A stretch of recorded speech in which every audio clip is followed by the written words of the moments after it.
So welcome everyone. Thank you very much for coming along to our event today. I have to start with apologies that were sent by one of our speakers, Joanna Montgomery from Goldsmiths University. Unfortunately, she won't be able to be with us this evening. Her son had an accident. It's nothing too serious, but she has to be with him at this time, so unfortunately she won't be able to be here. But we have three fantastic speakers with us tonight, and I will be introducing them in a couple of minutes. I wanted to first say a few words about this event and the idea behind it, and how it links with the theme of Utopia 2016.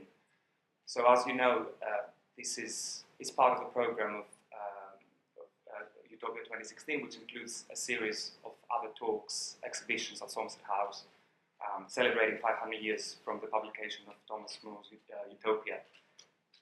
So what we thought we'd do here is try and engage with what seems to be a surge of interest in utopian ideas, utopian concepts, utopian methods, both in public debate, media debate, academic debate.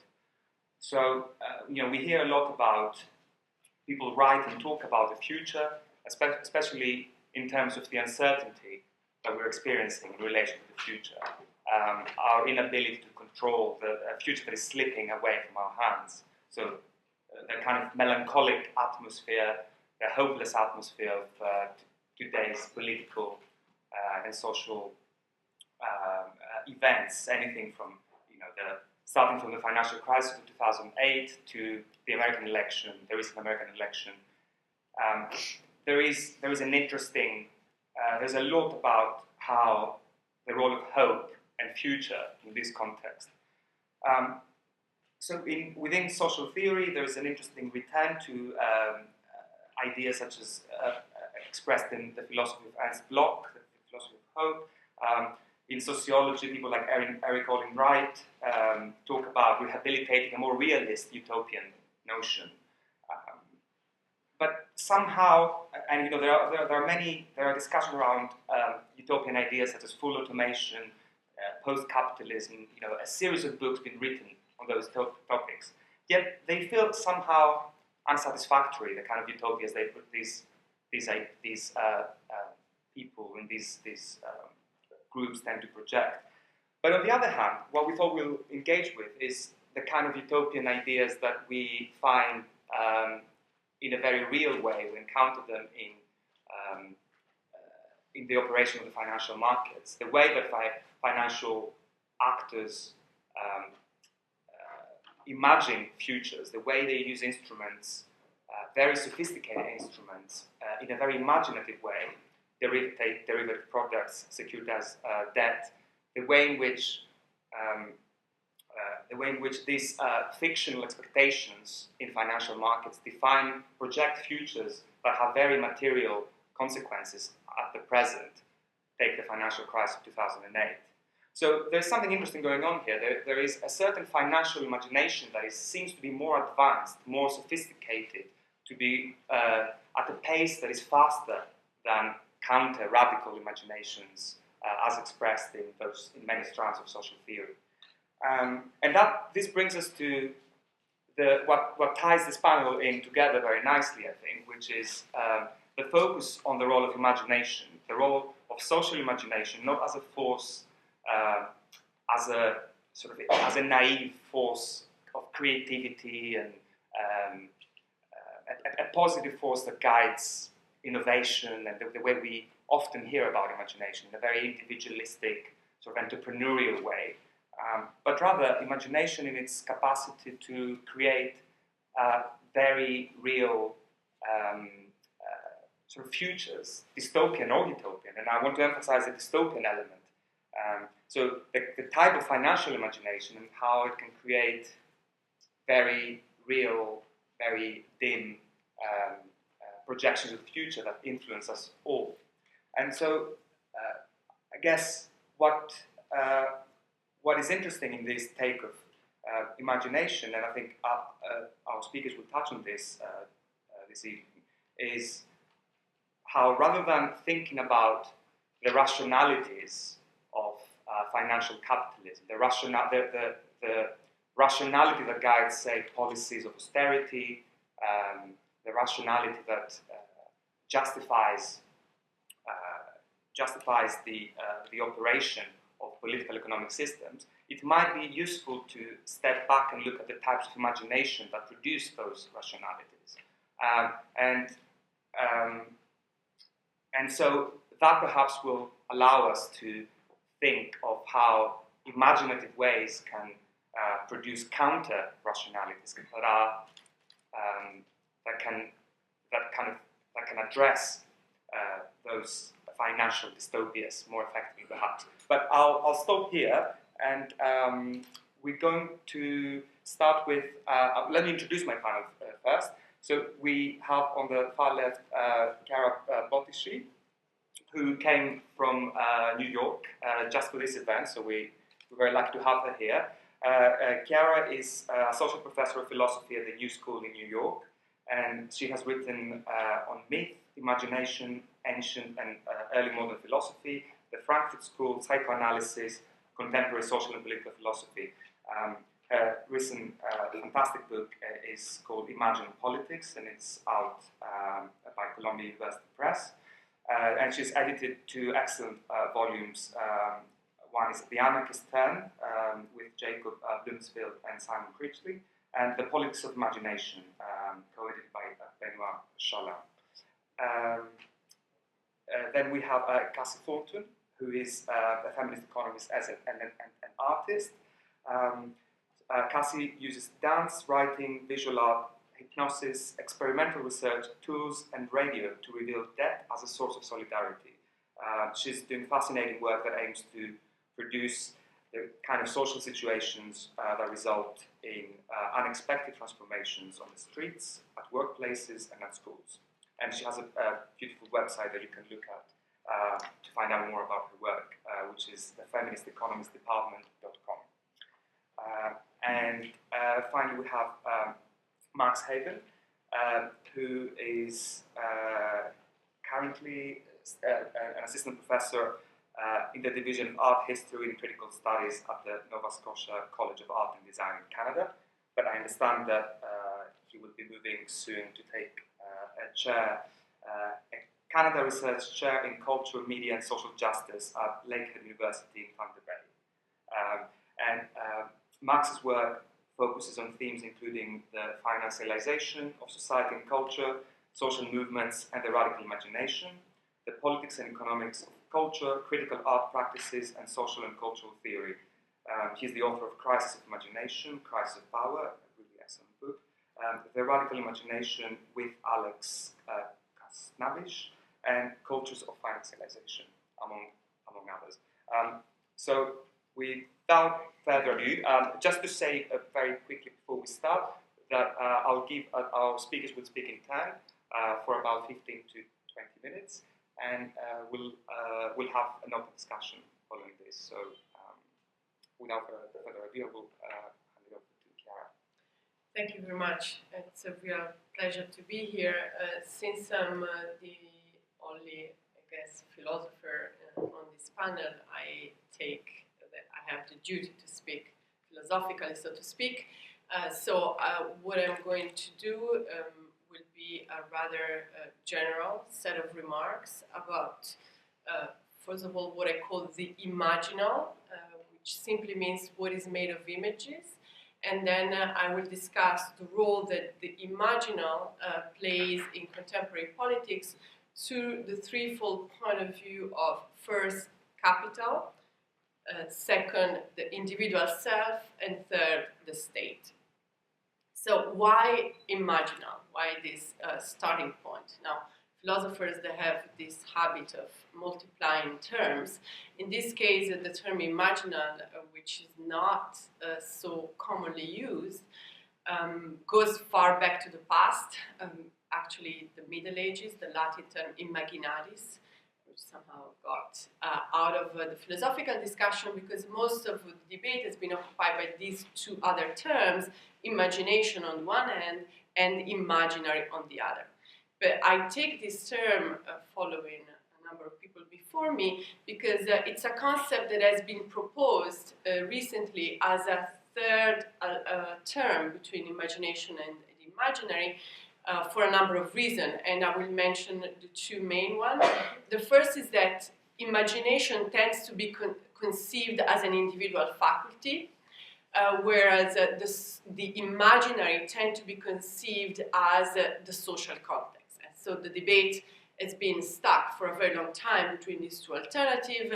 Should we look at the way in which individuals imagine individually, or should we rather look at the way in which the social context shape the way individuals imagine within it?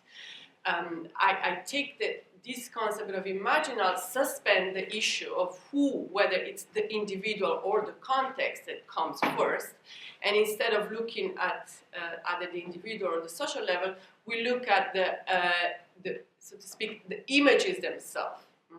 The second advantage of the concept of imaginal is that whereas the concept of imaginary tends to suggest the idea of fictitiousness and unreality, if I say this is purely imaginary, you think that it doesn't exist in reality. Whereas on the contrary, the term imaginal does not make any ontological assumption about the existence or non-existence of the object. So in a way, the concept of imaginal is broader, but in particular, it enables us to focus on images in the broadest sense of the term. What I call images are representations that are also presences in themselves. Now, if you follow me up to now, it should be easy for you to jump into the first step, which is to discuss the role of the imaginal in capitalism. Now, if it's true that images can be at least representations that are also present in themselves, this is what I mean by imaginal, then it's pretty clear that if there is one imaginal being, it is money.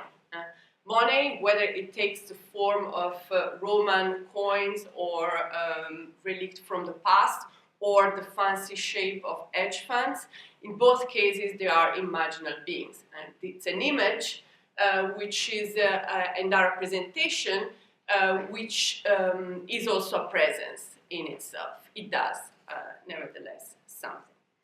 When within capitalism, as a system that is predicated on the endless accumulation of capital, so within an expansive movement, this image takes a peculiar form. And I would like to say that, as I think has already been mentioned, there's a tendency to project and attach to this image, which is capital, images of the future, images of something which is yet to come. In this sense, if you want, capitalism is the perfect utopian economic system because it's predicated on this place, always yet to come, so it's a no place, in Thomas More sense of the term utopia. It's a no place, but it's also the good place. I'm sure you have already heard that utopia is this term that Thomas More coined in order to suggest the idea that there is this ou, from ancient Greek, no place, which is also the eu, meaning the good place. So capitalism and the endless accumulation of profit is precisely based on this image of the future, utopian image, if you want, of a place which is always not yet there, and at the same time also a good place, constantly postponed. But the second consequence of the emergence of capitalism is the fact that capital also tends to take always a more an abstract form. This is something that Marx had already clearly diagnosed when he spoke about the fictitiousness of capital and the fact that the capitalist is meant to always become financial capitalism, so to accumulate capital in the form of its greatest abstract image, which is simply finances. Okay, so this is let me move from here to the specificity of capitalism after the neoliberal turn. What happens is that, in particular, together with a change in the economic structure, there's a parallel change in the structure of the self. In a sense, to put it bluntly and summarize a much longer discussion, but maybe we can have that later, what happens is that the individual itself, so the self itself, becomes a sort of enterprise. And we are all constantly called to invest in ourselves. We are all constantly called to invest in our capital. It can be our intellectual capital, it can be our education, it can be our appearances. A lot of feminist theorists, for instance, have investigated the way in which beauty practices have now become investment in your economic capital, so much so that some have argued that getting your nail polish or a breast augmentation is actually a career move. So we're constantly called to invest onto this image, which is an image of ourselves, in order to make it in the competition. So we're all constantly investing into something, but the other side of the coin is that we're also always constantly in debt. We are in debt to begin with at the micro level. We all have a credit card. So the moment we use it, we possess one, we're all, at least at this very basic level, in debt. In the US system, if you have gone to college, you're also automatically in debt for some reason. But let's say more generally, more systematically, we are all in debt as citizens. So at the micro level, think about your credit card. At the macro level, think that as part of a state, and most states today are now into unbelievable situation of debt, we constantly inherit this situation of debt. And here I move to my third point, which is we tend to forget because we are used to the neoliberal ideology of the market, and we think that the market is something that is predicated by the absence of the state, but the market is an institution, and as such, it could not exist without the state. So capitalism has always been, from the very beginning, state capitalism. The existence of capitalism as an economic system is predicated upon the existence of the state, understood as a territorial space and a process of government or governance on the population inhabiting this space. Now, without the state, there could be no capitalism. This is, in a way, I think what we can summarize by saying that state capitalism is a redundant expression. There's no capitalism without the state.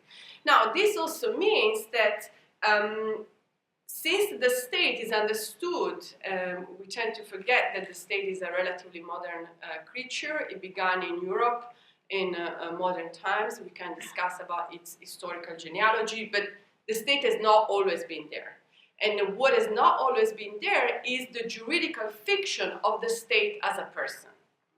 Now, state can now be subject of debt and transmit debt from the state to its citizen, because we have internalized this principle of the juridical personality of the state, which also goes together with the idea of the state as a moral person. And so the state has the duty to pay its debt. Now, we can talk later, if you want, about what we think of this fiction, but it's pretty clear that, first, it is a fiction, and secondly, that it has pretty devastating consequences. If you think of what happened to third state countries, which are now subject to very severe austerity measures imposed by the IMF that have a direct effect on its populations. So citizens of these countries are now increasingly paying for debts that have been decided by some corrupt leader 30 years ago, and who is now probably enjoying the consequences of his or her dealing in Swiss bank account. Okay. So here you can see in the case of third world country where there's a big disparity between the political leaders and in particular where there's not even the fiction of or the ritual of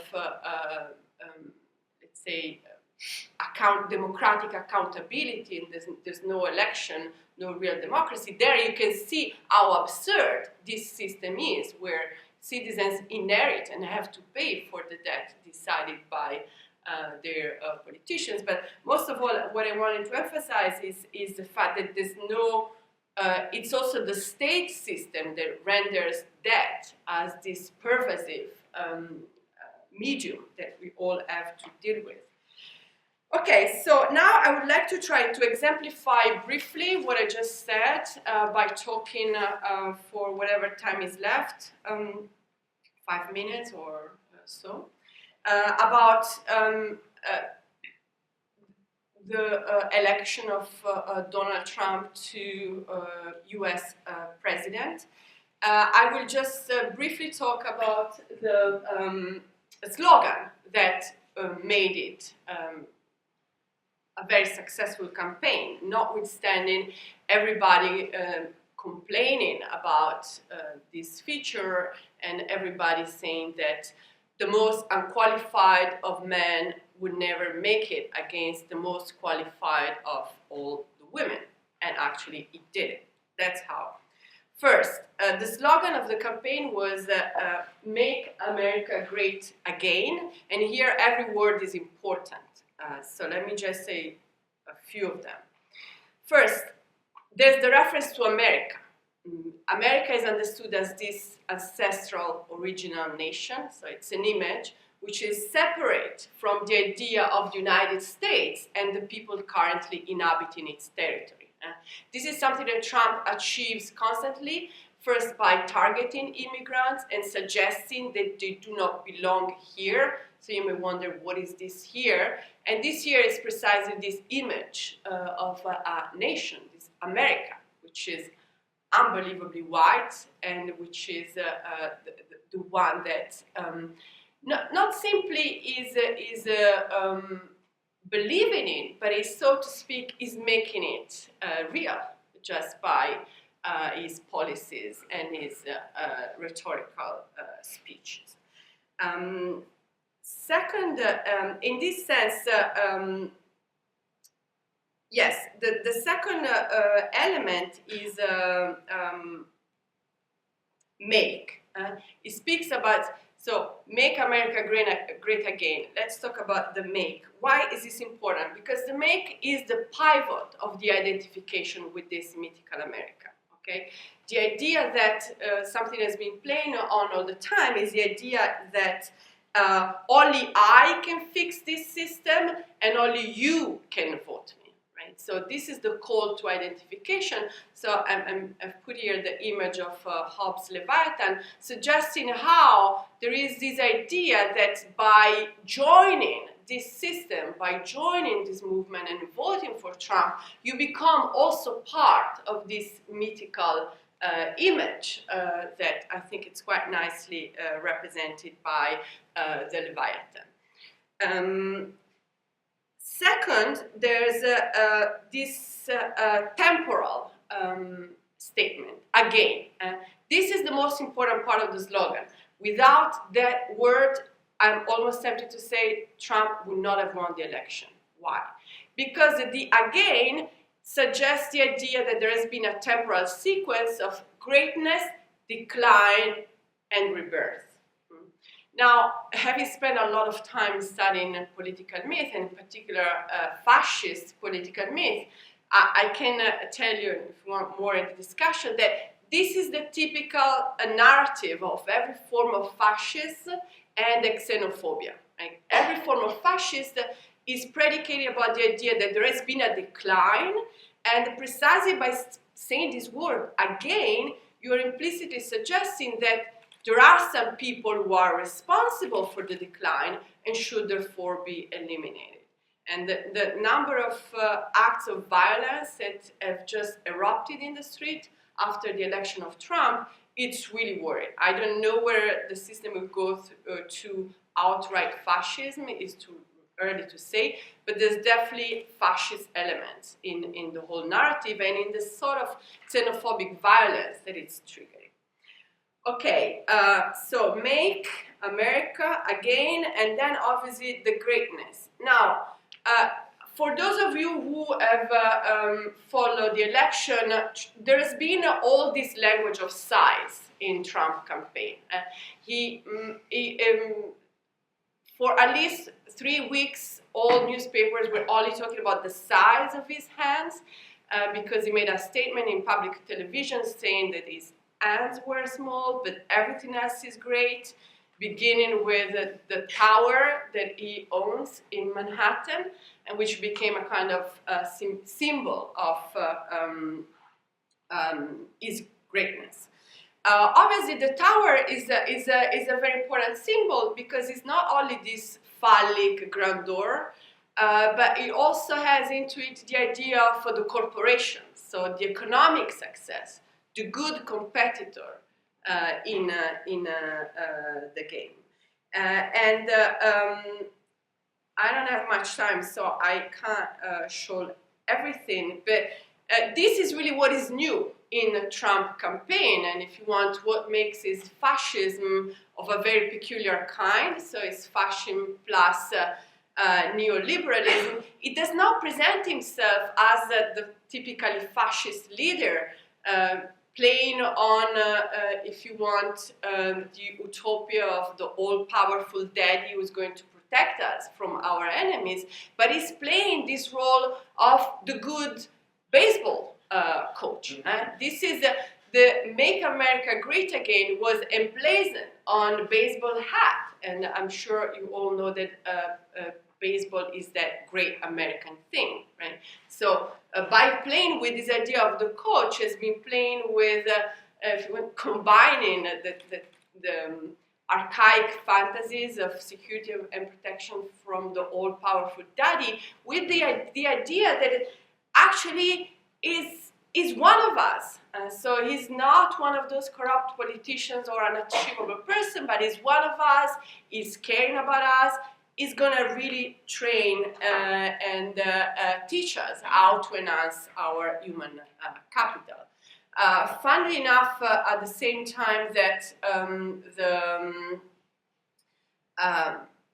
advertisement was going on at the same time of the election, there was an advertisement going on in New York City for this new series called Incorporated, which is the story of a corporation and what happens to a person who starts to begin it. And I will conclude just by briefly playing the trailer, because I think that in the form of it's just less than 1 minute, but in the form of a dystopia and utopia at the same time, it can give you an idea of although it is in the exaggerated form, but it can really give you an idea of the type of incorporation through the corporation that Donald Trump has been, unfortunately, very successfully feeding in. So it's heartbreaking to watch someone. Is it one? Like that, this pizza. No. Okay, this is very bad. Okay, do you know what to do? Okay, so it's I can't show you this, but I just wanted to say, so the trailer begins with this depiction of middle class America, so the good worker who becomes part of this corporation, and then this being part of the corporation of this neoliberal ethos actually ends up in incorporating him inside of this enterprise. And unfortunately, it very well captures in the form of a dystopia. It's not clear what happens to the protagonist. But interestingly enough, the first episode, which is, I think, yesterday being released, is called Vertical Mobility. So combining again the idea of this phallic grandeur of Trump Tower with the idea of mobility, and we are all going to make it. Thank you.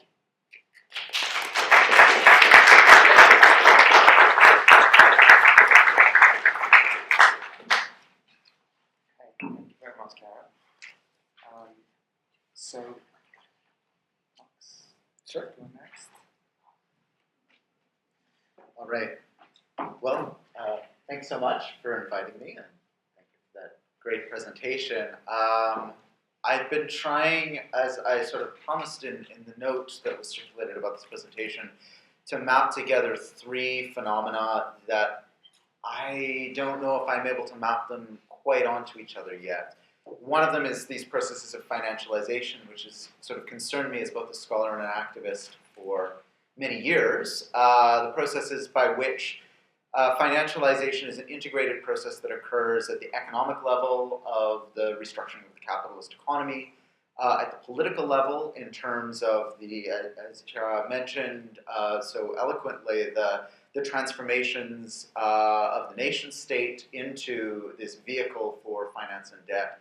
At the sociological level, in terms of the transformation of social institutions from housing to education into vehicles for speculative capital. And then also at the cultural level, in the way that we are all made to internalize a financialized mindset and increasingly understand ourselves as an investor and as a financialized being, and the way that that resonates throughout popular culture. This is the first topic I wanted to speak about, and the second, because of the auspices of the invitation to speak here, I wanted to think through a little bit about utopia and utopianism and its potentials and pitfalls today. And then third, a concern of mine, again as a scholar and as an activist, around settler colonialism. I've just been appointed, as Aris mentioned, a Canada Research Chair, academic position that bears in its name the name of a colonial settler state that was created by this state, many years ago, and which continues to operate and continues to generate financial and economic wealth and the sustenance and well-being from the continued seizure of indigenous lands, the dispossession of indigenous people, and the elimination of indigenous presence on the land. I'm not entirely sure I'm able to articulate all these things together yet. I think it's a big project, and despite my efforts, we'll see how it goes. I wanted to begin by acknowledging that we are living in finance's utopian now, that the world that we inhabit is one that has been so overcoded and so overdetermined by the transnational flows of capital that I think we can honestly say that finance is living its own utopian moment. And I mean that, I think, in two ways.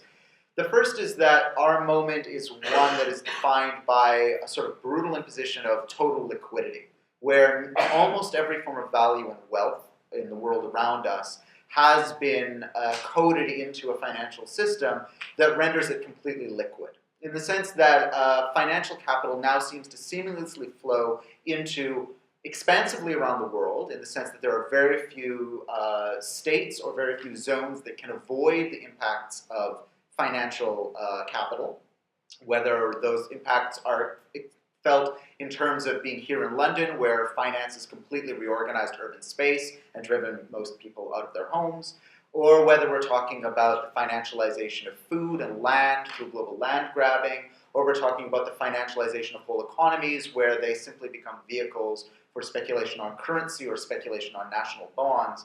Finance has expanded globally to encompass almost the entire planet. There are still some zones that exist outside, but they are quickly being pulverized or through sort of backdoor channels being financialized. So on the one hand, we have this massive, expansive reach of global finance, And then on the other hand, there's this incredible intensification of finance, moving into the spheres and terrains of everyday life, even where we don't expect it. So Chiara mentioned a number of them, I think really, really well. This idea that, as she was mentioning, beauty and physical appearance has now been in a way financialized.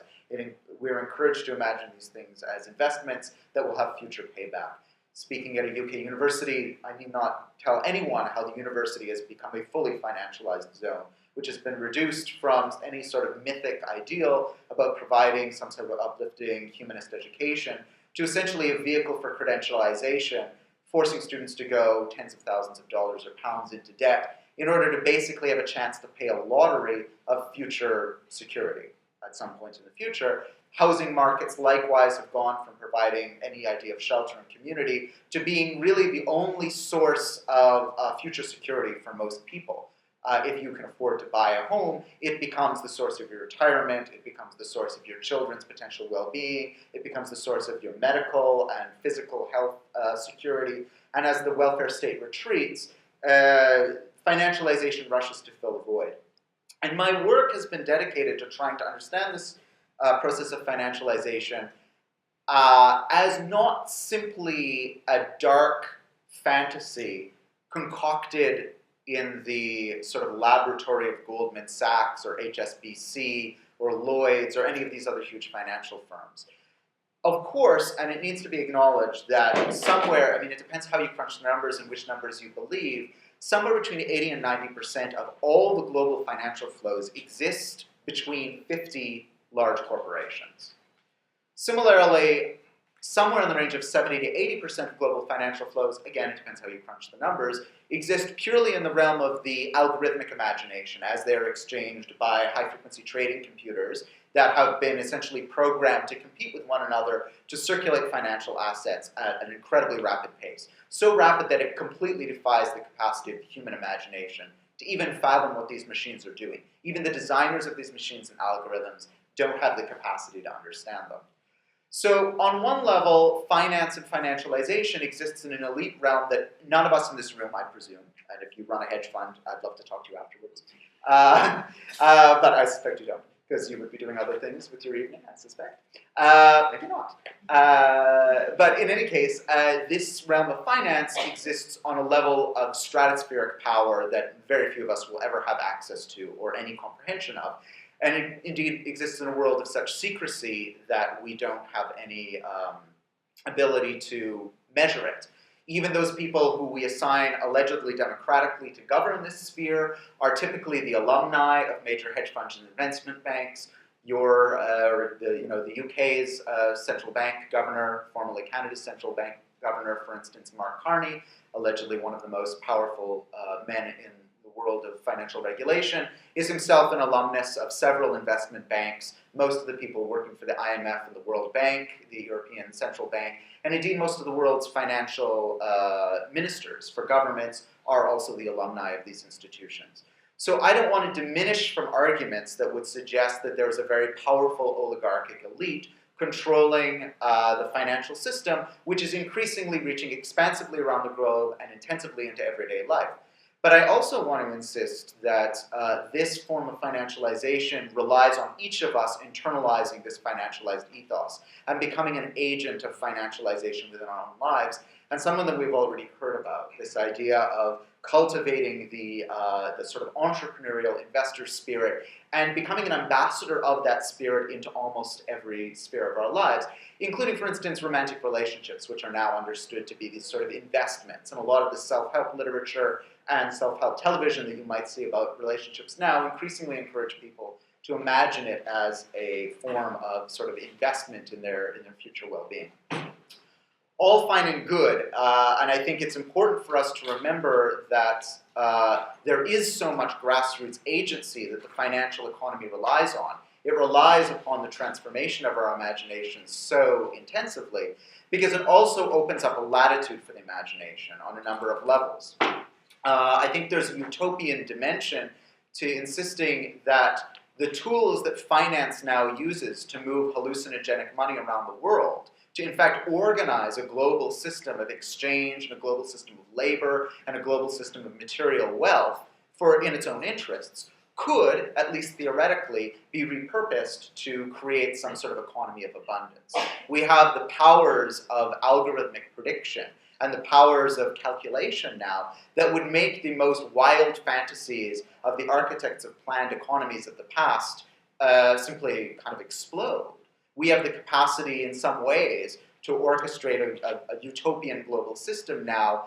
I'm not sure if that's necessarily what we should do, but it's interesting to think about what would happen if, in the sort of imaginaries that were proposed by the Frankfurt Institute, the Frankfurt School, imagine today's capitalist technologies repurposed for socialist ends. And I think those sort of utopian imaginations are still valuable.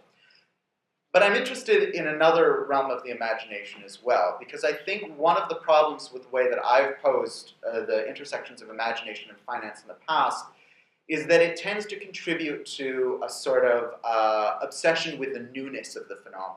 Most critics of financialization date the process to 1973, to Nixon leaving the gold standard, to the end of the Keynesian period, to the rise of, for instance, in 1973, the emergence of derivative pricing technologies, the emergence of interconnected computer networks, all of these things which led to our financialized moment now. And I think there's a lot of value in that. But I think that the present moment we're in requires that we think about financialization in a bit of a longer duration, and that we also really strive to understand these processes of financialization as entangled with other imaginary and imaginative forms of power. And the one that concerns me primarily, and it's because of, as I mentioned at the beginning, of where I live and what gives me my physical and material sustenance, is this question of settler colonialism. Is how land can be seized and used as a generator of profit, and the way in which settler populations can be enrolled in or subscribed in the processes of settler colonialism. And I actually would make the argument that, and I will in a moment, that this has in fact always been a financialized process. There's a risk in making such an argument of a certain presentism, a certain anachronism, but I think there's a political utility in posing settler colonialism and financialization at some point as part of the same process. And the way I think I would usher in such a discussion is by pointing out that if we are living in finance's utopia now, it is the apogee of a certain strand within the utopian imagination that has always been settler colonial. Thomas More's famous utopian text, from which we get the word, was a settler colonial text. It was written in as texts from European explorers were flooding into Europe about the fantasies of the New World. And I would in fact suggest, and I'm not the only one to have done it, that More's imagination to be able to pose and to write this incredible text as an imagination of what a perfect society would look like, was able to open up because of the prospect of colonizing new lands. And in fact, within Utopia itself, there's a strong argument, a legal argument, and let's recall that at the time Moore wrote this, he was one of London's most famous lawyers. He was in fact the sheriff of London at the time. There was a very strong legal argument for what would later become the doctrine of terra nullius in More's Utopia, where he says, in fact, that the citizens of Utopia, which is a colonial settler state, it was founded by an explorer, Utopus, who came and seized the land and put in his own rule, subjugated the indigenous population, but that part of the only reason that the Utopians like to go to war is to claim unused lands, and to claim lands of barbaric people who don't know how to use them properly. A doctrine that would come to its fullest philosophical expression in the work of John Locke. But in any case, the utopian tradition has always been haunted by this idea that some we could go over there, escape our own confines of imagination, and through an imaginative gesture, create a perfect republic using somebody else's land and resources. So there's something that haunts the utopian imagination. At the end of the talk, I'll try and recuperate it a little bit. But there's something haunting there that I think informs this idea of finance's utopia, where a financial system is always looking for its next frontier. The financial logic is one of constantly expanding to transform more areas of life into sources of profit. And I would argue that this is a fundamentally settler colonial mentality, to constantly see a rolling frontier expand out in front of you that can be a source of profit, a source of risk, but also a source of profit. So I would point out three dimensions of this intersection of financialization and settler colonialism that I'm trying to work through right now. The first is historical, as a historical argument about the origins of today's financial institutions. And we are in fact very close right now, geographically very close, to one of the places where all of these technologies were developed. And here I'm thinking about three in particular, the three that are central to the so-called FIRE sector, finance, insurance, and real estate, which is used to define sort of the financial sector as we understand it. Financially speaking, London was a great pioneer in developing the joint stock corporation. This is not new history. The joint stock corporation was in many ways developed in order to facilitate colonialism and facilitate the slave trade. It was developed and the legal infrastructure around it was perfected in order to allow multiple different financial actors to pool their finances in order to be able to take on a venture that none of them could risk alone. So in a very fundamental way, the origins of the primary financialized actor, the transnational corporation, is in this process of settler colonialism and colonialism more broadly. Insurance, similarly, as Ian Balcom has shown in his very interesting book, Spectres of the Atlantic, the insurance industry and the ability to conceive of speculative assets were very much indebted to both the processes of settler colonialism and the processes of enslavement, where human beings and their potential to labor were not simply commodified and monetized, but also projected into the future as a future source of revenue. So insurance as well, in the insurance industry, I mean, it's no coincidence that Lloyd's of London is still the main insurer of the global logistics supply chain and the global shipping industry. It has its origins precisely in these maneuvers from that time.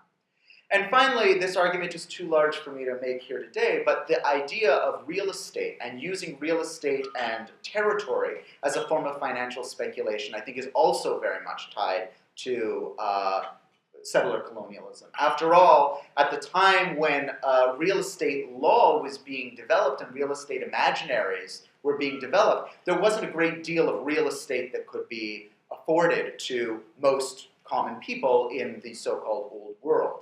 The real test of private ownership of real estate was in the New World, where land was being seized from indigenous people and needed to be parceled out to settlers, and to give those settlers some share and some common interest with the state and with capital in the processes of accumulation. And this brings us to the next dimension of where I see financialization and settler colonialism entangled. It's around this question of the settler subjectivity. The settler subjectivity is one where the individual is transformed into a risk taker who undertakes a risk on behalf of or in commerce with the settler colony. Settler colonialism in its history in Canada and elsewhere has not always simply been articulated or expressed by the direct application of military force at the behest of a state. It's often taken the form of vigilante violence enacted by settlers who are given a grant to indigenous land and then enforce that form of property ownership through entrepreneurialized violence. And I would suggest that this idea of the entrepreneurialized self and the investor self has as its crucible the settler colonial moment, where the individual has to become a bearer of risk. And in fact, the history of many, many settler groups, many different so-called immigrant groups in settler colonies, is one where the individual or the family takes on a risk, borrows money in order to come to the new world and make a living, perhaps to send money back, perhaps to live a fruitful life, through the theft of indigenous land and resources. They become a subject, what Ananya Roy calls a subject of risk. But here we have to also include and take into consideration that who gets to be a subject of risk and who gets to be a worthy risk-laden subject of a settler colony is a highly racialized affair. Of course, we know from the history of settler colonialism in the United States that people of color have been systematically disenfranchised from their share of settler colonial spoils. There has been a long history in the United States of denying, for instance, groups considered to be non-white access to financial backing. And in the early days of settler colonialism, this would mean that they would not have the financing to be able to go out to the frontier and settle those lands, and rather would have to take up positions providing cheapened labor within the metropoles that were sending white settlement out to the frontier lands. So there's a way that when we talk about the financialized settler colonial subject, we also have to understand that this subject is highly racialized as well. My interest in thinking this through is to understand actual present struggles within the context in which I work, which is one where the Canadian state, in this moment of rapid financialized globalization, has tethered its wagon, to take a settler colonial metaphor, has tethered its wagon to this idea of becoming an extractive superpower. Already somewhere in the range of 40 to 60% of all global mining capital flows through the Toronto Stock Exchange. All of our pensions in Canada flow through the Toronto Stock Exchange as well. Being part of a financialized settler colonial empire, which is now globalizing itself to encourage mining and extraction around the world and the dispossession of indigenous people around the world, is an unavoidable condition of being a subject and a citizen of the Canadian colonial settler state. And for me, this means that we need to pay much more close attention to these intersections and how they fit together.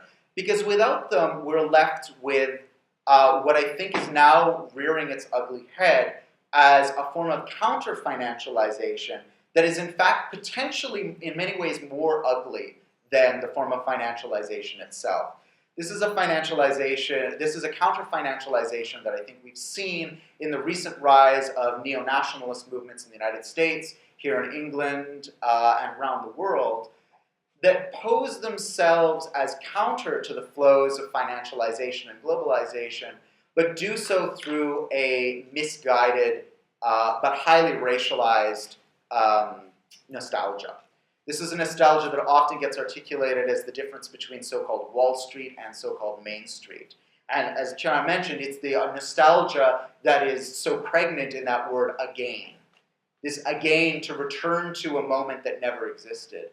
And unfortunately, I think, just to close perhaps on this point, I think what has happened in a lot of the critical discourse around financialization is an unfortunate nostalgia for the Keynesian moment that never was. There's this idea that in the immediate post-war period, we enjoyed prosperity and security. But of course, as we know, that prosperity and security was only ever afforded realistically to straight white men. It relied on a culture of conformity, a culture of conservatism that was fundamentally anti-queer and fundamentally unjust to gender non-conforming people. It was a patriarchal form of security that relied upon the exploitation of women to do reproductive labor. And it was fundamentally a racialized one, where racialized people had no access to that form of security. Finally, it was also a neo-colonial form of security, where we, those of us who enjoyed a life in the sort of settler colonial states and in the former colonizer world, former scare quotation marks, enjoyed the fruits of the labor and the resources of people around the world that flowed into the metropolitan centers and enriched this form of Keynesianism. And unfortunately, even on the left, there's a misremembering of this moment and a nostalgia to be able to go back to this pre-financialized times. And I think that unfortunately, we've been fundamentally outmaneuvered on that nostalgia. So there's a way that my work now trying to tether financialization and settler colonialism is an attempt to undermine that nostalgia and in fact say that these things have always been connected and that without attending to these intersections, we are not actually able to plot or to imagine our own utopian horizons, which I think is in many ways more important than ever.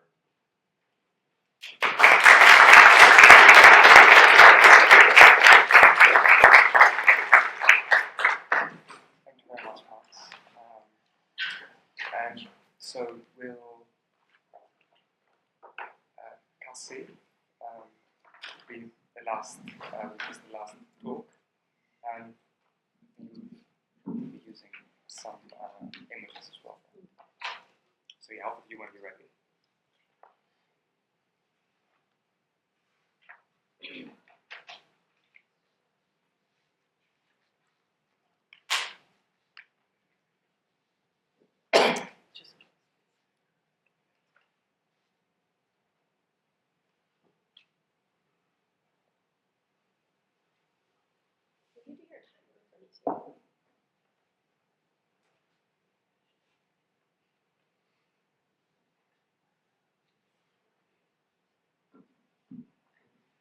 Hi.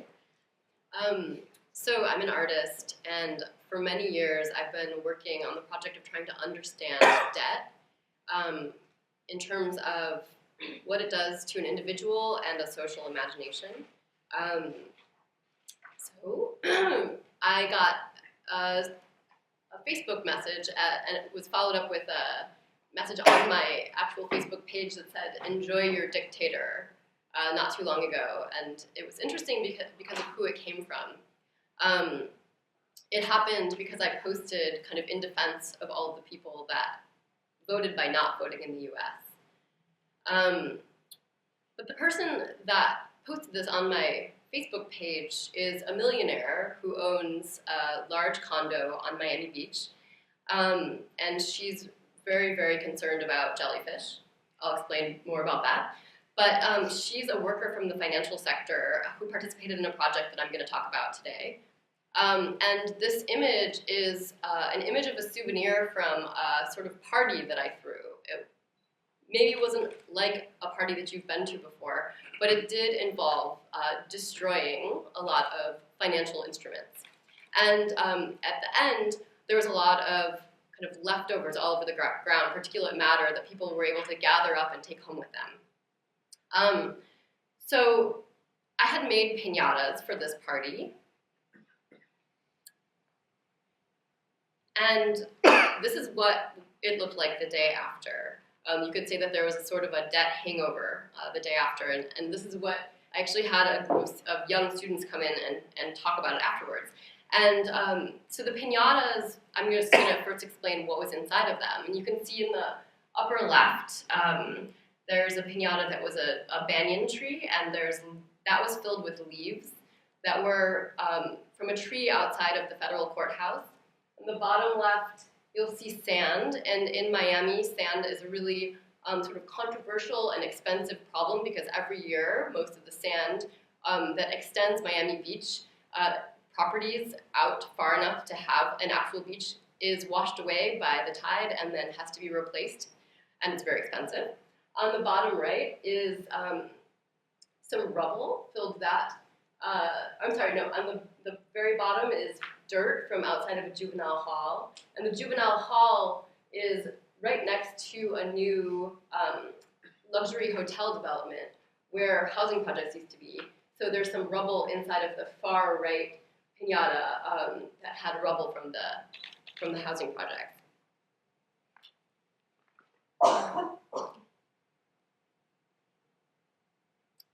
So the piñatas were based on images that were developed in conversation with 7 financial workers that I met in Miami. So what I have done for years is a project called debt visualizations, and I use a form of sort of self-invented hypnosis where I talk to people about what debt looks like if it was to be an image. So I've been working on it since 2011, and I've done, many of them, but I had never worked with people who actually work with debt on a daily basis. So I think the way that I do it is through a combination of sort of force and surprise, and I'm going to explain a little bit about why these financial workers allowed me into their imagination. But my forcefulness comes from a desperate desire to understand the relationship between beliefs and behaviors based on a person's understanding of the financial landscape that they live and work in. So understanding what a person believes and how they see the sort of constraints of their reality really explains why they do what they do in the world. And so for these people who are in finance, what they do is based on what they believe in as their components of their reality. So in Miami, since 2002, they've had an art fair called Art Basel, and it's a franchise of an art fair in Basel, Switzerland. And it sort of proved to Miami investors, real estate agents, politicians that art can kind of save a city. So,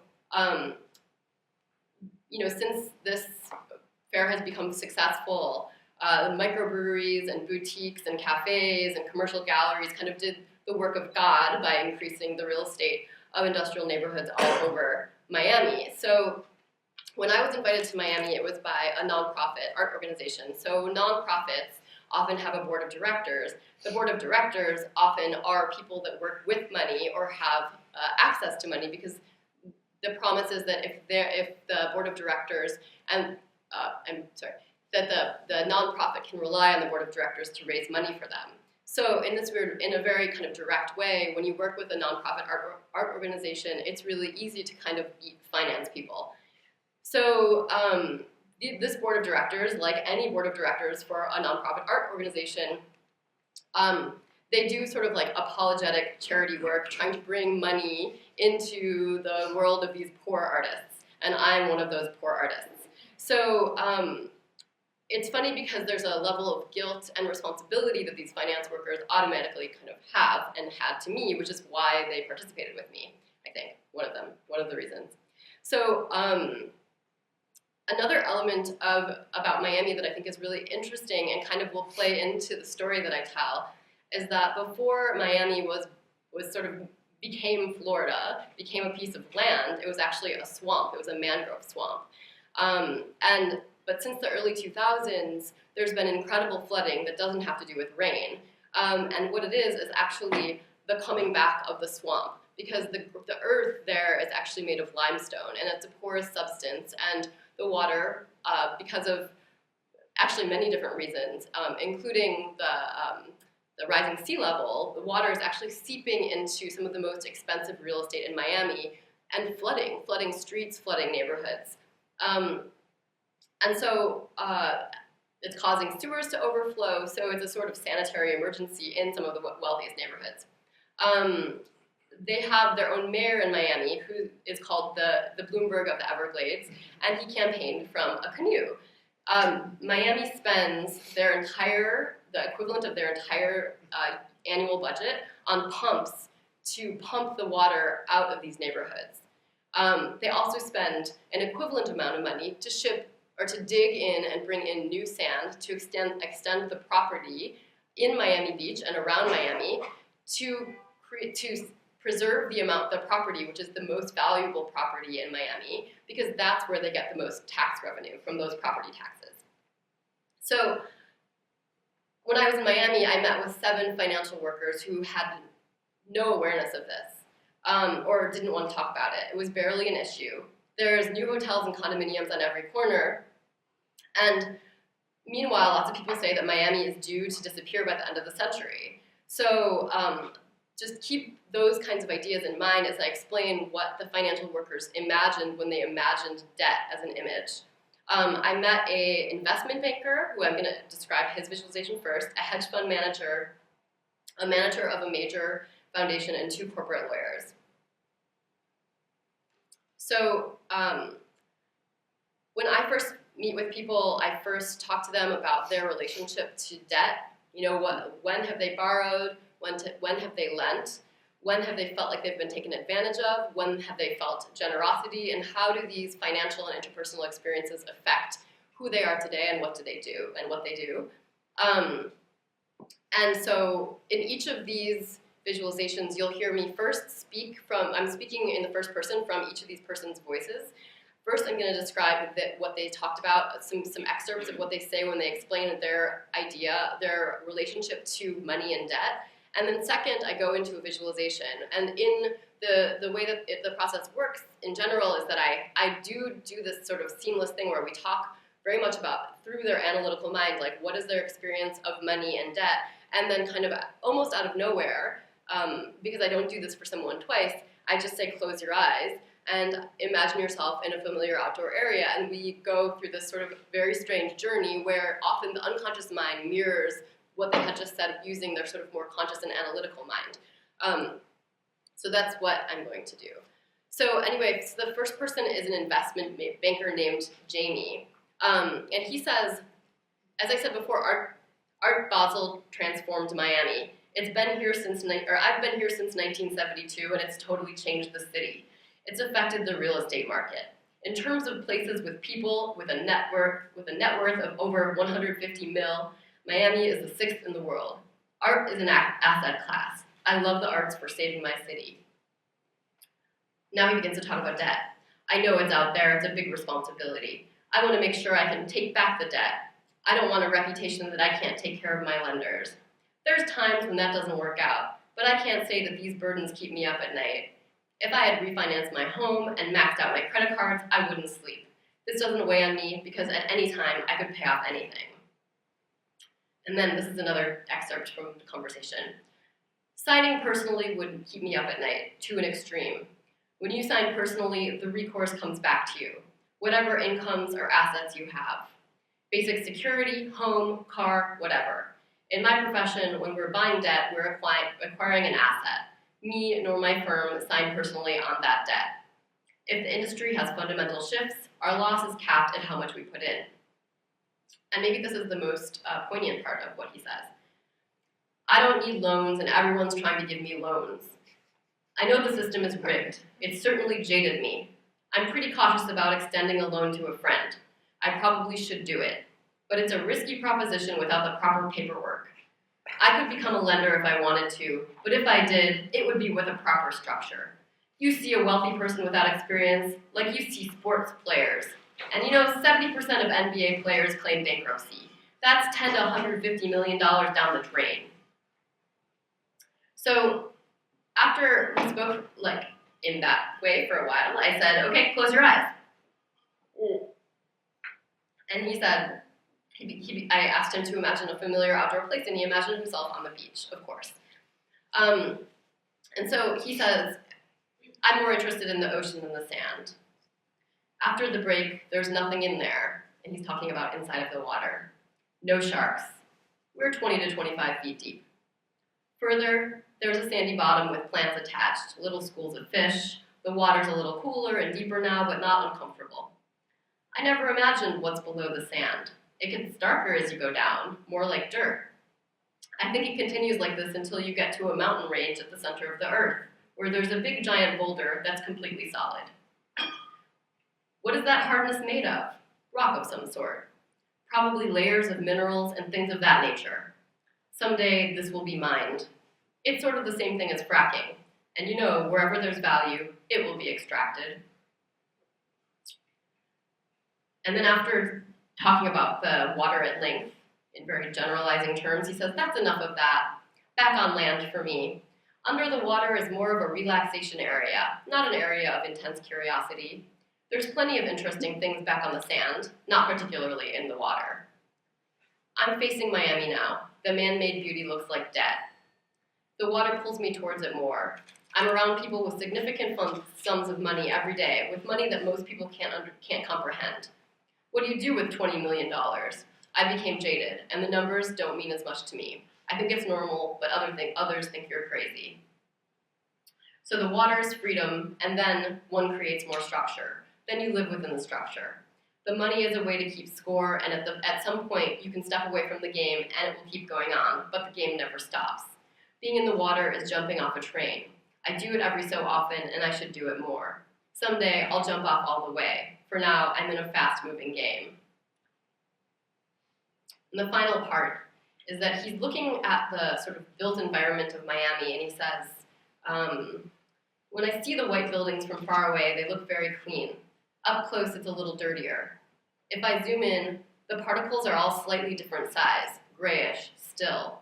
Air flows through it. By looking at the particles, I can organize them. I'm looking at a wall, I can see the molecules that make it, and they're messy. If I focus on it, I can order the molecules. Now the wall is organized. The building is all made of stacked, scaffolded particles instead of chaos, but still no order in the ocean, no desire for that. And I just wanted to share some of the notes that I wrote right after I met with him, because all of these they're very strange experiences, and I still don't understand this particular one. The other ones I'm going to share are a little bit clearer, but what I saw right away was that the structured debt he describes is sort of a kind of technology of avoidance. The ocean, the unknown, is not a site of curiosity, it's a non-place. Places have structure and order and can be monetized. This visualization was very confusing. He goes into the water because he doesn't want to think. He has no dictator, just tools for creating order. There's a distance between what he knows to be true and what he's doing, and that tension was very present. It seems he's not afraid of risk, but he might be addicted to it, though he might be mistaken about what the risks are. I felt a deep discordant note in the whole talk. He's caught in his own momentum. So the next person, and so this was the piñata, and the piñata was of liquidity itself.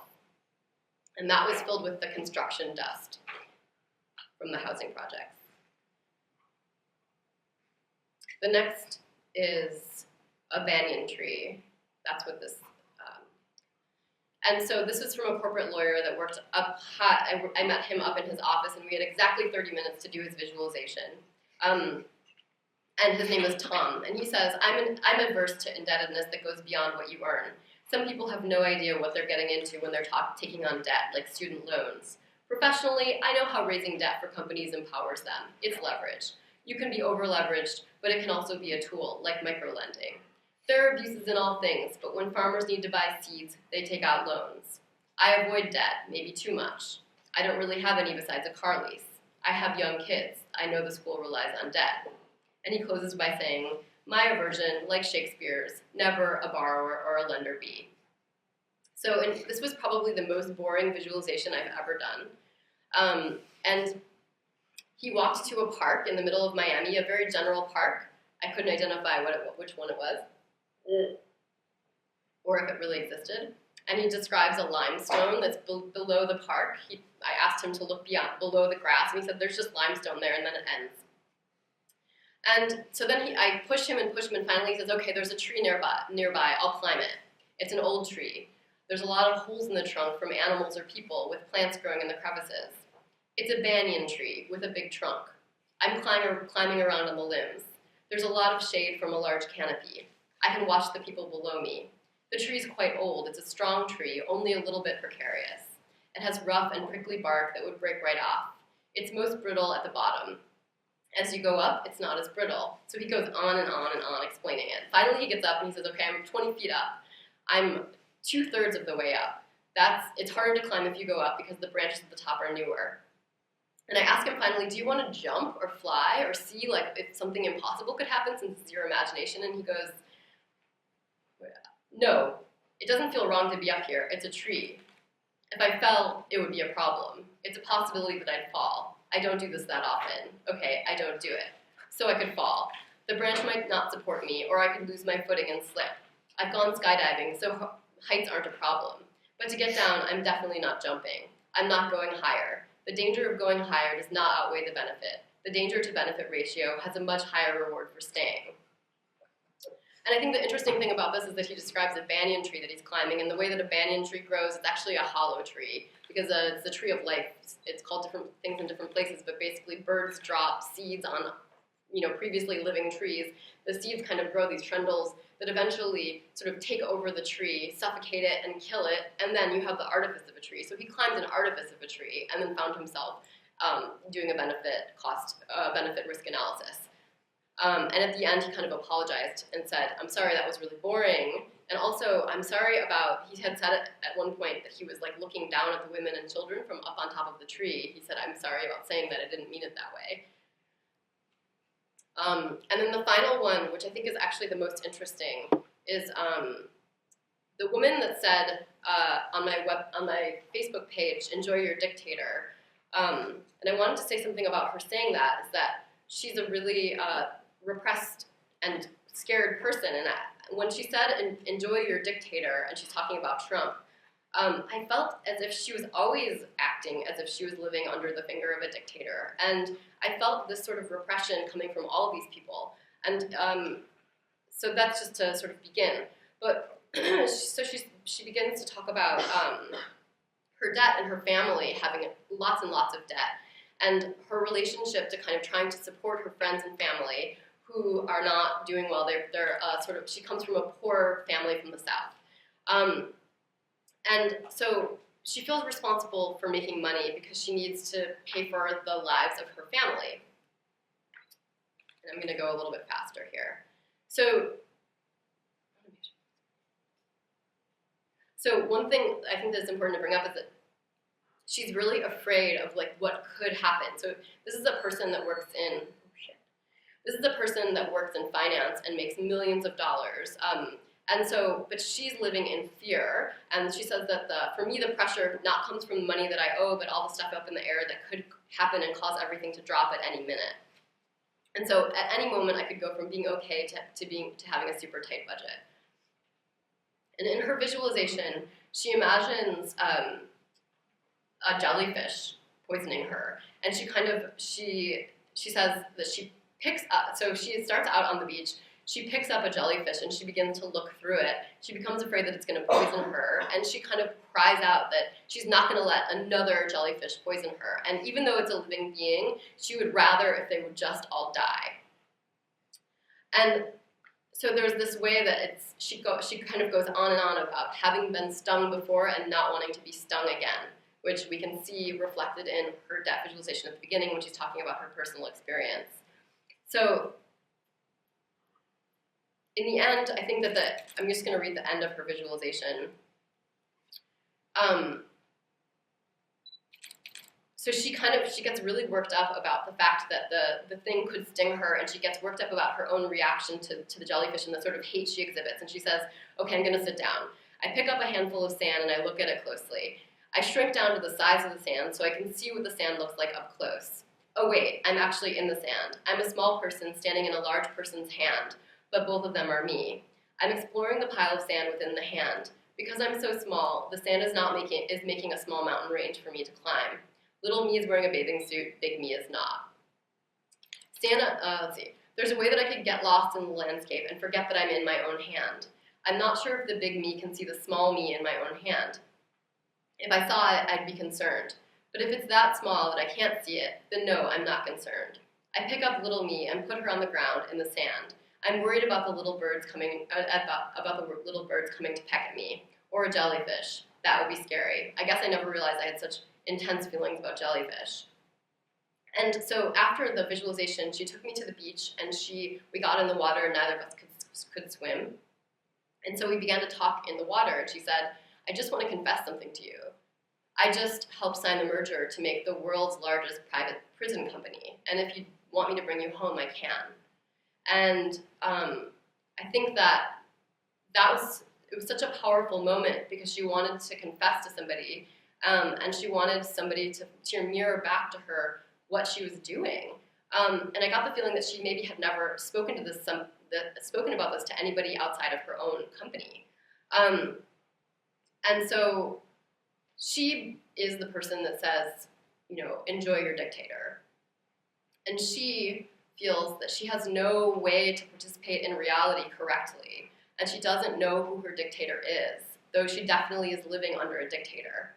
I think what all these people do that I spoke to believe that what they do is fraud.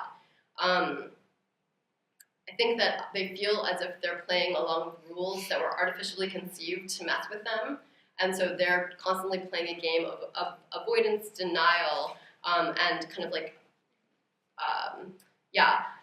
And I think it's really interesting because that's how poor people feel also, that we're sort of playing a game of finance that we can never understand, and there's rules that were artificially conceived, and we have to acknowledge them, though we know that they're not really, real.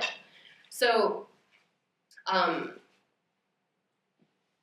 anyway, just to close, I feel like people, through this project, I feel like people that are working in finance feel that they can't get away from finance and the sort of utopia that finance is creating for itself. It expands with the water, with the melting glaciers. In Florida, you could really feel that there's a sort of massive liquid rising, that risk is really shifting. Risk is not in finance, risk is in the physical world. And yet there's this sort of experience that these people have to embody and work in and take seriously, that the real risk is in their trades and in their financial work and decisions. So, sorry I went over, but.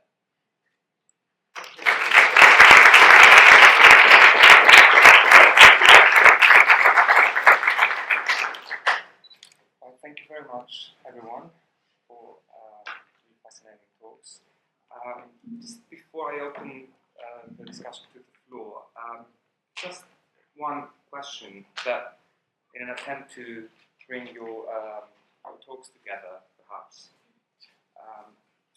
So you all talked about imagination and utopias in a very, you offered very vivid descriptions of how the financial imagination operates and the intersections of that imagination with other types of very powerful imagination, the neoliberal, the specific political imagination of someone like Donald Trump, the real estate type of imagination. So those powerful ways of very much that type of imagination mutates and complexifies. And so I'm just wondering in terms of, because this panel is called Reclaiming Utopia, so in the spirit of thinking towards responses to this complexification of the financial capitalist imagination, I wonder what your thoughts are, if you could talk a little bit about counter imaginations and where could they rely on, and just to refer to a few things that you mentioned. So Max, you said, you talked about the calculative powers of finance and how perhaps this is something that counter-radical actors can tap on and use that power that those tools, those sophisticated tools offer. But I'm wondering, is this so? And I'm thinking also of the debates of the Brexit referendum and this technocratic argument that people didn't listen to the reasons offered back and forth. And so, what are the ways to expose the imagination that drives those kind of technocratic rational arguments? And what are the counter imaginations that can sort of transgress those and in a sort of effective way? I mean, it's a few questions, but I wonder if you could have some of your thoughts on that. Should we get this one? Yeah. Okay. So I tend to think that when capital becomes global, which is the case now, there's no outside of it. So we have to operate from the inside. And I also tend to think that when capital become an image and there's a competition between images, the rules that win is the rule of audience. So images, they have to become more and more dramatic, they have to play with the register of the spectacle, they have to be able to be charged with affect. So I have written extensively on the idea that we live in a sort of global society of the spectacle, precisely because there is this spectacle constantly going on. And I've also written about what I think is the only way to get outside of it, which is not only we should keep doing the rational critique, but also to work in ways that are able to engage the evil with the tools of the evil itself. So I've been talking about the possibility of counter-spectacles and the way in which social movements have been using the idea of a counter-spectacle consistently in the last 10 years, from the Arab revolts to the Indignados to Occupy Wall Street. The latter perhaps is the most interesting case in the sense that what was Occupy Wall Street? It was a group of people sleeping in, occupying a symbolic occupation, because we're simply sleeping in a square to Coty Park, which in turn is just an image of Wall Street. But what is Wall Street is just an image of financial capitalism. So we were occupying an image of an image of an image, so to speak. But I think there was something in the counter-spectacle itself of doing in the street what usually doesn't happen. That was extremely powerful. And so I could elaborate more on this, but for the sake of brevity, I think that the idea of a counter-spectacle has the capacity to also trigger emotions. And so not simply rational critique, oh, I don't like this, I don't like that, but actually prompt people to act. And I mean, Occupy Wall Street changed the spectacle of politics in the US, and it also changed the substance. We ended up with Donald Trump, but that's another part of the story. There was too many questions. I'm not sure where to start, but maybe Max? Sure.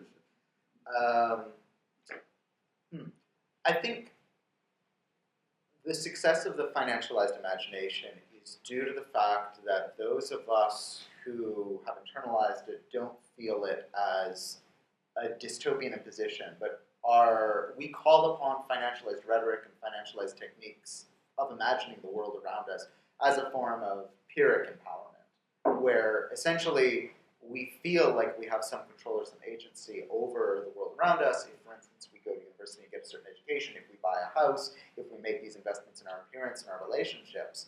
But in fact, this is a form of agency and imagination that is incredibly constrained.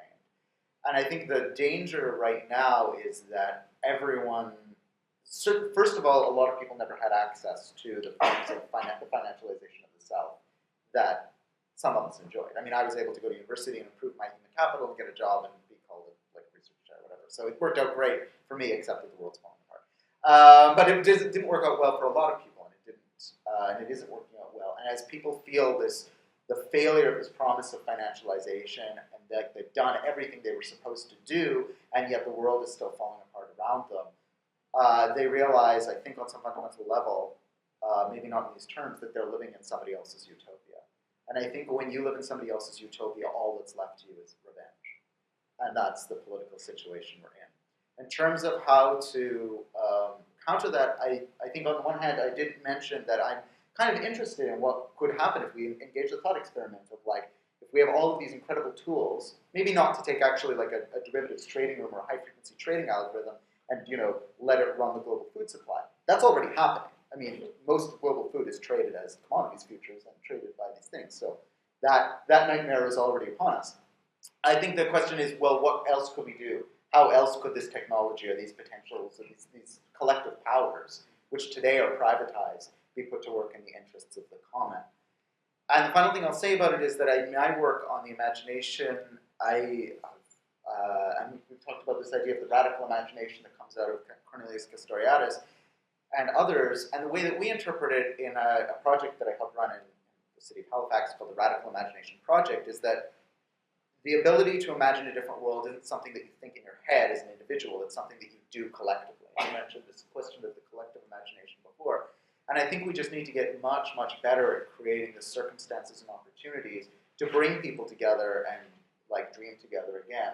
I think just a final example of that is perhaps an activist group like La Paz, the people affected by mortgages in Spain, which is an extremely effective grassroots organization for reclaiming housing that has been financialized and seized back and foreclosed. But their weekly meetings, they have 2 weekly meetings. One weekly meeting is a planning and strategy meeting, as you would expect from the social movement. But the other is almost a form of collective care and therapy, where they come together and recognize that the debt and the foreclosure of their homes is in fact not their fault. It's been the predations of a parasitic financial system, and that now they have a group of people that they can imagine life again with, outside of the sort of individualized basis that they had, been enclosed in their mortgages. I guess I'll just say that I think it's a sort of confusing moment in terms of what to do. I'm from the US, and what I'm getting are mass emails with new reading lists for how to understand fascism or how to understand Standing Rock, and I think that's not actually the answer. Improving our human capital, by reading and improving ourselves and what we know and how we can argue our point is really not the point now. I feel so desperate to go back to the US and actually just physically organize and talk to people. And I think that one organization that I've been involved with that was really successful for a few years was Strike Debt, and just getting people to actually discuss the situation, the actual daily situation that they're in financially. It creates opportunity for imagination and solidarity that you just don't have when you're just constantly sort of mirroring yourself back to yourself. Thank you. So let's open it to you if you have any questions for our speakers today.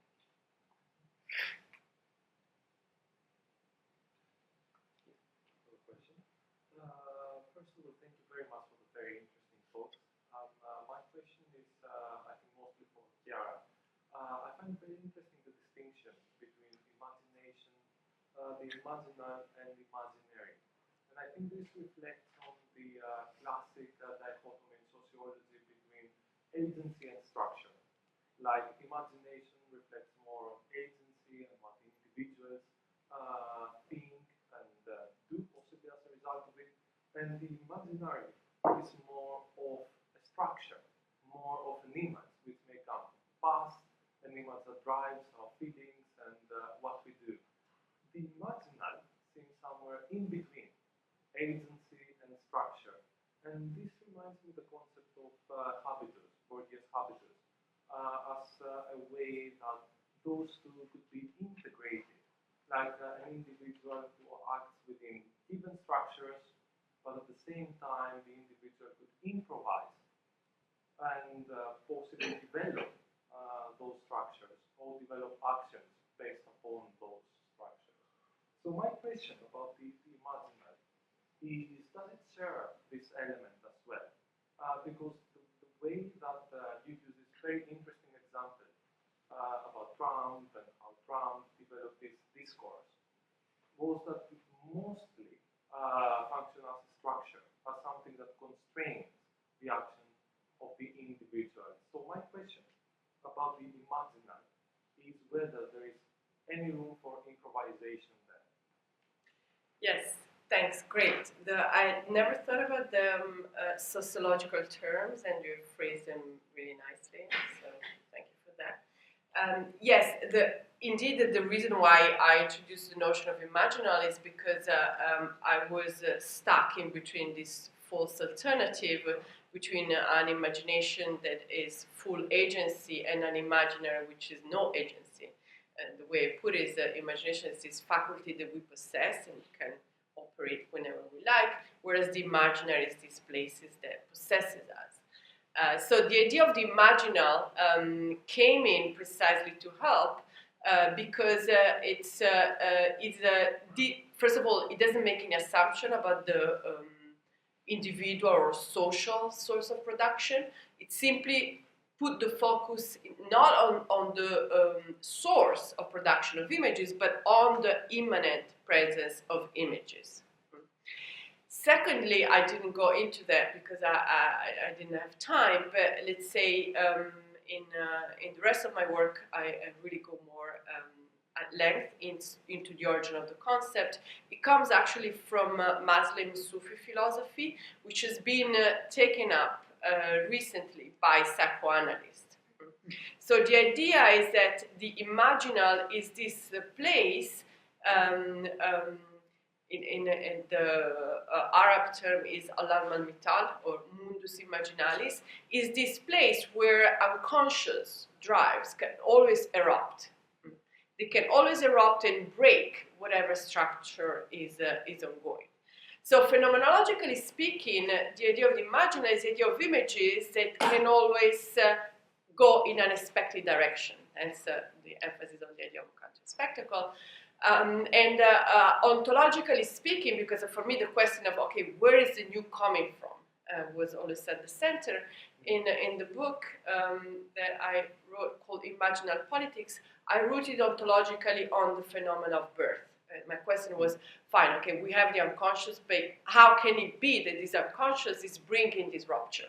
Either you have an ontology of the unconscious, or if you can't do without an ontology, you have in my case, I tried to develop an ontology of birth, following Hannah Arendt, who says each time there are new born on earth, and that they are still a surprise. That was when she was the 60s. I think that's still the case. So that's where the new come from. And interestingly enough, images come before language. This is the point. Images, both developmentally, but I think also psychologically, come before language itself. And in the case of Trump, you could see it. Make America Great Again became in the big demonstration that erupted on October the 12th. It became Make America Black Again. and just the slip of tongue, I think went a whole way. I mean, there was all the other big slogan was this is what democracy looked like, which was taken up again in the Occupy Wall Street, and I mean, the rest is the future. So I hope this is enough. Any other questions? I'm just in relation to the question or the project of imagining a radical alternative. So most of the resistance to neoliberal policy in the world seems to be coming from the right today, rather than the left. And if one of the reasons why, if we're looking for the reasons why this is, it seems to me that it's because capital seems to escape ideology in the sense that it seems natural, or it seems normal, it seems something that is ultimately inclusive, actually. And it's only when it became quite exclusive that the great bulk of its supposed beneficiaries started rejecting it and reacted against it. And at the crux of this is this idea of the natural, or nature itself. And if the left is to imagine something alternative to this right-wing reaction, then what are we going to do about nature if we turn it into a waiting catastrophe?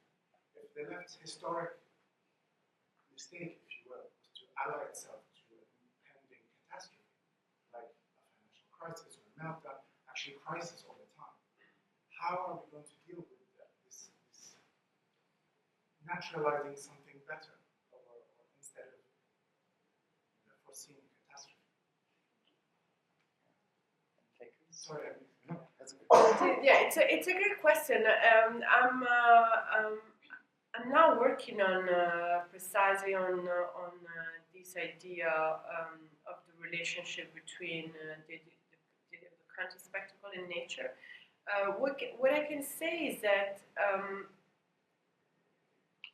one of the most beautiful slogan and performance of Occupy Wall Street was this boat, a huge boat that was built, a human boat, people walking in the street and acting this boat, and the sign was, "We are all on the same boat and the boat is sinking." Now, this image of the boat clearly gave, there's obviously a very long history and a very long presence in our imaginary, but obviously is also linked to scenario about global warming and dystopias about we're all gonna be drawing, so I think that this is very much present in new social movement, and what I see as being the most promising and fruitful are those who are actually trying to reconnect us to this image of we're all on the same boat. As we're speaking, I was thinking yesterday of the presence that the Standing Rock committee has had on social media. I mean, the idea of a bunch of Native Americans trying to stop a pipeline construction, I think 30 years ago, nobody would have cared about it, and people are. So I think are now, and increasingly, and everybody's talking about it. And the New York Times has articles on this continuously. Now, we may say we didn't want to get to this point in order to see an awareness, but at least it's beginning. Let's take a couple more questions, and then we can maybe answer them together. Yeah. It was very interesting to hear how you said about that. Basically, we imagined everything that money didn't exist before, and so we imagined some concept of state didn't exist before, money didn't exist before. It's all kind of fictional. So in a way, that's how it was conceived, and then became reality and developed to the point that it's so huge right now. You see the alternative to these things, because if we could have imagined that, we can imagine something else, right? So we could potentially create an alternative, imagine an alternative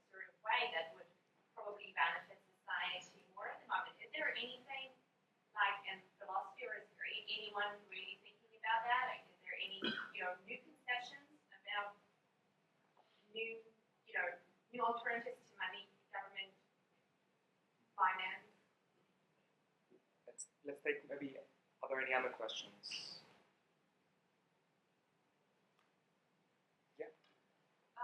I think just maybe in visual sense only, but more.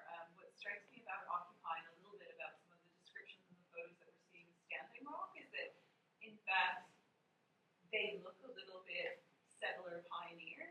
People are coming to a space where they're somehow not really supposed to be, but then they're banding together as a community in a place where it's hard to be, and being there in a collective and a cooperative way towards some kind of greater goal that, in the case of Standing Rock might be more clear. I mean, Occupy was kind of known for not trying to impose some sort of goal on the movement and what it was doing, and that was maybe a problem, but it's more of almost a comment than a question, but I think the visual dynamics that are interesting because both those movements drew people in and inspired people, and there is something strangely just looking at them. That's what I thought. Is it's almost like these people are like settlers, like trying to create a little new world in a space that's really hard and where they're not wanted, basically. Let's take one more if there is.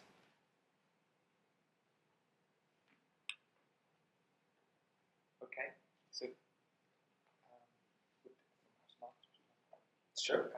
We're talking about Rojava. Okay. Okay. So, I guess on the question about alternatives to money, I think there are, but I would phrase them in a very skeptical light. So, we've seen over the last few years there is a sort of angelic rhetoric around Bitcoin, for instance, and a digital currency that could exist outside of the dictates of a central bank. And amongst the protagonists of Bitcoin, from a political perspective, comes the idea that because the currency is decentralized and only controlled essentially by the algorithm or by the code, it therefore avoids the sort of pitfalls that have befallen other forms of money. But of course, there's a number of kind of large problems with this perspective, and the debacle that happened around Bitcoin is only maybe the most around its speculation around its price that has made it extremely volatile, and the thefts that have occurred are only the surface of those problems. I think the much deeper problem is that there is an idea that we still have, and I actually think it comes from Moore, that if we could only get the measure of value right, all society would correct itself. Like, it's a form of chiropractic. Like, if you could just correct the spine, everything else falls into place.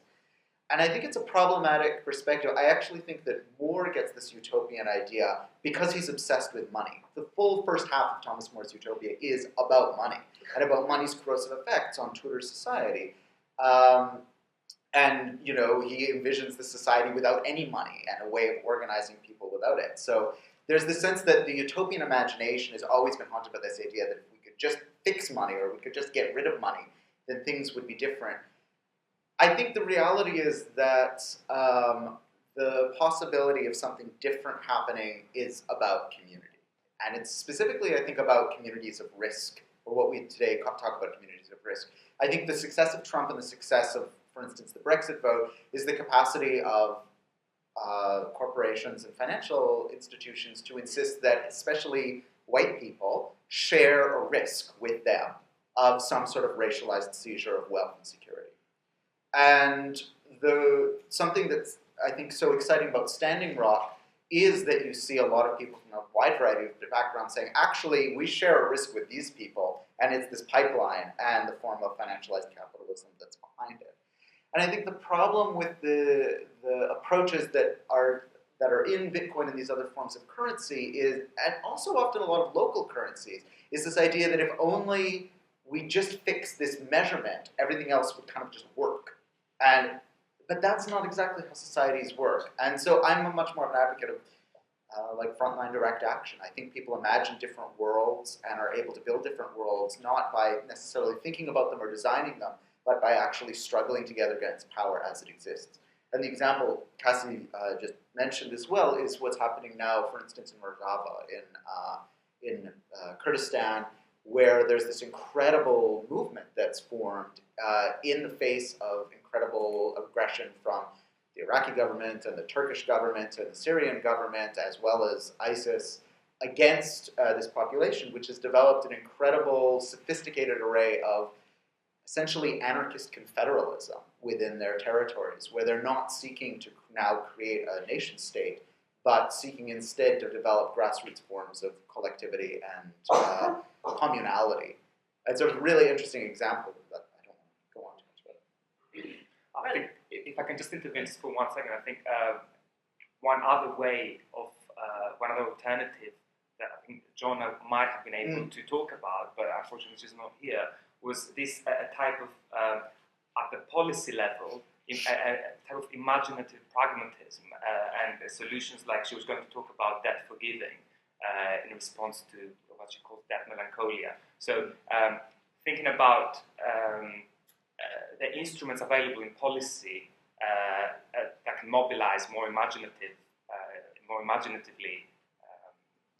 to address real social economic problems. And that's kind of on the other end of that spectrum that you talked about. Yeah, I don't know if you. There were a couple of points. So I think there was. Do you want to? Good. Okay. So maybe I actually agree with a lot of what you say. So I'm just going to pick back right on your answers and just had a couple of points. Philosophers, they tend to think that their task is to tell people how they should behave, that people are not, so that they are the one providing solutions. So I'm always very hesitant when people ask me, so what should be done? I always reply, if you want to know whether another world is possible, keep in mind that another world has always already begun. And so there are always a really new beginning in what is happening. I personally take it my task that of trying to spot where possibilities are. In particular, I have to say, in the last 20 years, I've seen a very promising side in the raising awareness of the globality of the problems. Global are the problems, global have to be the solutions. I think that this is obviously the long term, but the fact that all these movements have been able to influence themselves, there would have been no American fall, no Occupy Wall Street without the Arab revolts, there would be no Indignados. So all these movements have been influencing one another through a sort of spillover effect, also raising increasing awareness of the globality of the problem. So this, I think, is very promising. And the other aspect that you mentioned, but you didn't really focus on, is the fact that there has been a change, a dramatic change in social movement from vindication of identity, identity politics, to movements simply pointing to action. Occupy Wall Street, frontline action, expression of a desire to do things. As opposed to, we are this type of people, recognize us as this type of people. And I think that these two elements together are really, hopefully, will hopefully finally start to address the fact that the problem is really global. I mean, capitalism began as together with colonialism, with the division of the whole globe into races that are superior or inferior. So everything began together and at the global level. So it's at that level that we have to look for solution. And I have to say, it's only in the last 20 years that I've really seen a sort of global awareness emerging. So I'm hopeful that something will come out of that. Well, and just in answer to that question about like an alternative economic model, I feel like it's not so much an alternative economic model that we need, but an alternative social moment. That, like Chiara was talking about, the way that the state is in bed with capitalism and they're one and the same. And so these moments that are sort of like post-state, anarchist-run organizations about like caring for people in need, I feel like these are the sorts of moments where you don't have to think about money, you just have to think about like solving direct problems. So some of the, not the government-run refugee camps, but some of the camps that are sort of ancillary, that are like growing kind of peripherally, like filling the gaps that the government-run refugee camps aren't filling. Like some of the stories around those where it's really just about sort of taking initiative, like helping other people, or seeing yourself as a part of the sort of larger ebbs and flows of people, of migration, and sort of taking responsibility, like in Rojava or in Greece or wherever. I feel like yeah, it's like a sort of social moment that could give birth to seeing something outside of capitalism. Yeah. This is a good point to draw this to a close on this note. So please join me in thanking our speakers today.